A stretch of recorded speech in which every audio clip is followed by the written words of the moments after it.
Berada di Kelurahan Prabusari, Kota Prabu Mulih, sebuah produksi rumahan tahu goreng kembali menggeliat. Pemandangan produksi tahu goreng biasa dimulai sejak subuh hingga siang hari.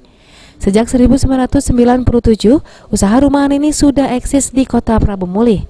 Banyak warga mengenal Kelurahan Prabusari sebagai sentra tahu goreng. Kebanyakan usaha penjualan tahu selalu memiliki pabrik tahu sendiri, dimulai dengan pemilihan kedelai, penggilingan, pencetakan, penggorengan hingga penjualan dilakukan secara mandiri.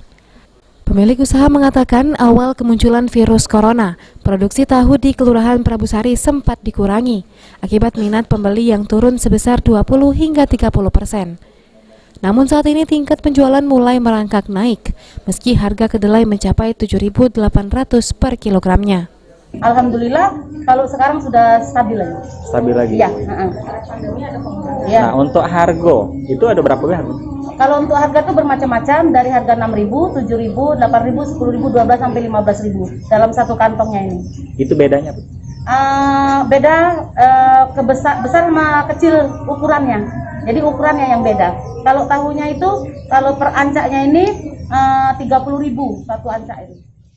Jenis makanan olahan dari kedelai ini bukan hanya diminati warga Prabu Mulih, akan tetapi pembeli dari berbagai daerah, mulai dari Batu Raja, Bengkulu, dan Kota Palembang.